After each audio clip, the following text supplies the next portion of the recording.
Hi everyone, welcome back to Initial Thoughts, a series in which we talk about films as and when they are released. Today's film we're talking about is F9, or Fast 9, or Fast and Furious 9, which is the 9th installment, or 10 if you include Hobbs and Shaw, of the Fast and Furious franchise, starring Vin Diesel of course, Michelle Rodriguez, and you can see him, it's John Cena. So usually in these reviews I would give a bit of suspense and maybe give it a few minutes before I tell you if I really liked the film or really didn't like the film, or just kind of where I stand on the film in general. I'm going to start this review by telling you that this is a mess of a movie. It is one of the worst plots in film history.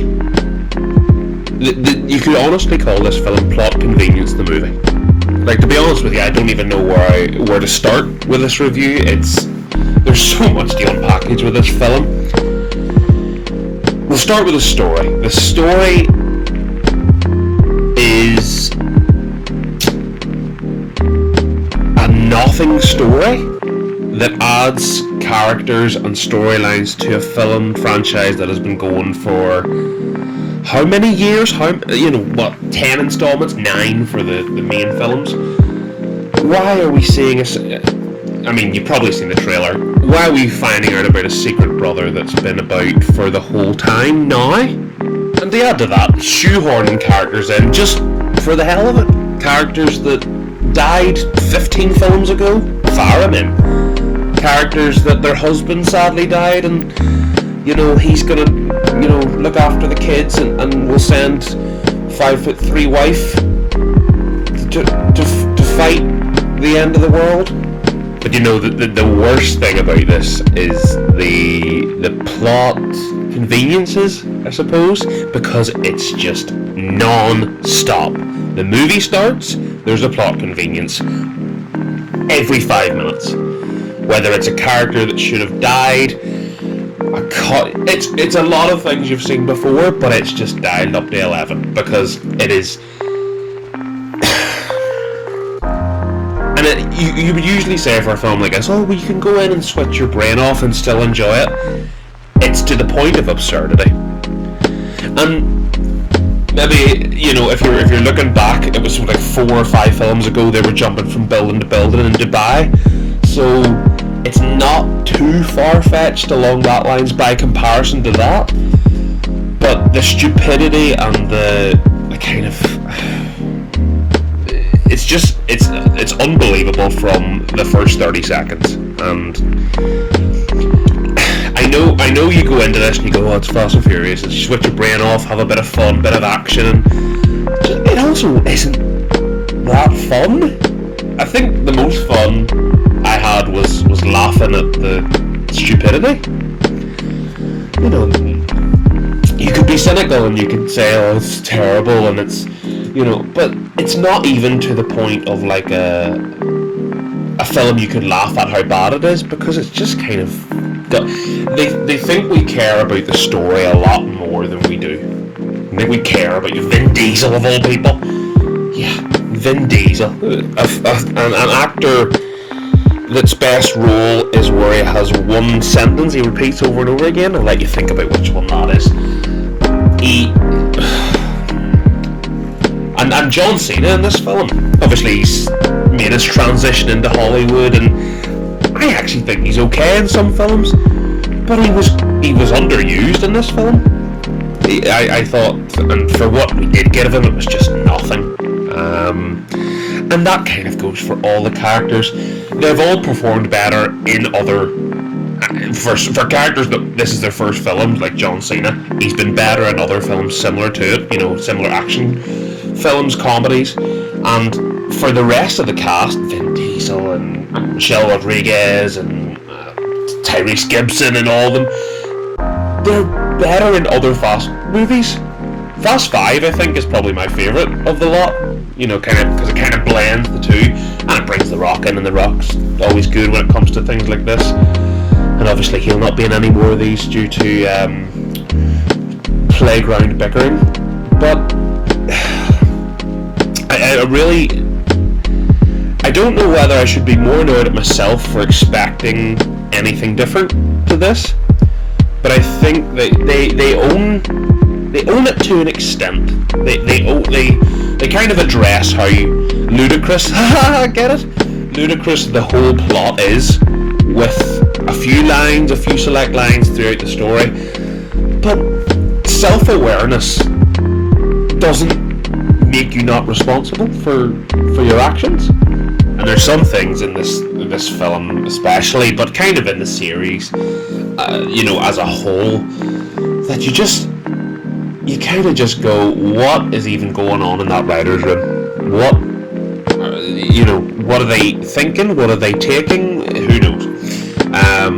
Another character, Melisandre from Game of Thrones, Natalie Emmanuel, I think her actress name is, or plot convenience in a character. She is hilarious when it comes to these films, because no matter what's happening, she goes on goes on the computer, and that's exactly what's happening. She's hacked into something. How did she hack in? Don't worry about it. You're asking too many questions. She knows what she's doing because she's from London.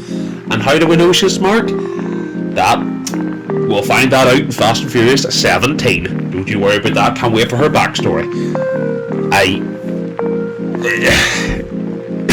In some ways it's a draining experience. In some ways you just kind of have to laugh. It's Fast 9. It's Fast 9. There's been 9 films of these, and we'll it obviously sets up for probably another 48 of these. I don't know.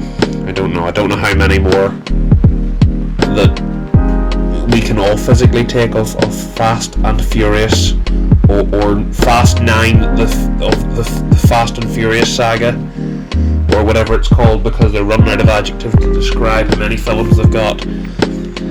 Guys, I don't even know how do I recommend this film. If you like cars, don't go see this, because there's a few cars and they go vroom vroom, and no, that's what am I even talking about? This movie has made me stupid. Honestly, I've lost brain cells watching it.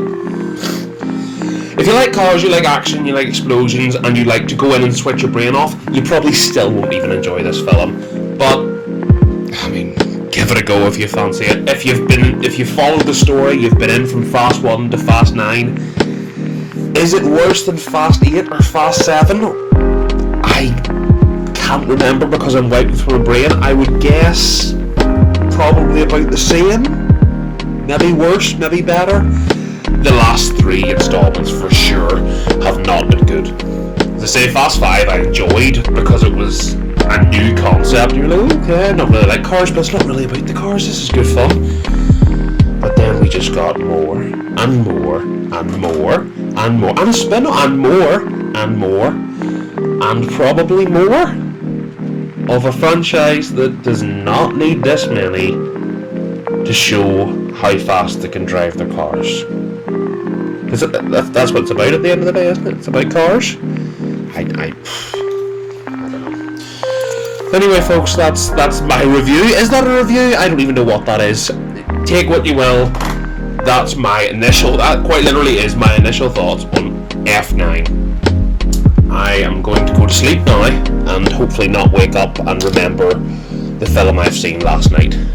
So if you enjoyed listening to whatever these last minutes have been, I very much appreciate you listening to me rant about F9. If you like what I'm doing here, give it a like, give it a subscribe. There's a lot more of these coming, hopefully, and it's not going to be difficult.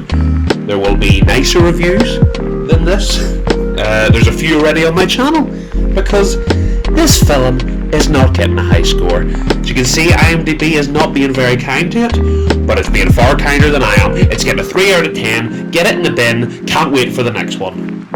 Yeah, I got a bit animated there at the end, guys, so I've got a wee glass of water and I'm sipping at that, and my heart rate is slowed. We're back to normal.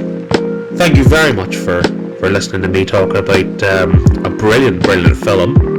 What a fantastic film. And yeah, as I said a minute ago, a wee like and subscribe would be absolutely beautiful. I appreciate you all for taking the time out of your day to listen to me. There will be more reviews coming in the coming days, weeks, months. Who knows? When the film comes out, the videos will go up. And that's all from me today, folks. Salute mi familia. Thanks for taking the time to watch this video. Before you go, here are 2 of my other videos, along with my socials. Keep up to date with new information and the uploads to the channel. Much love, everyone.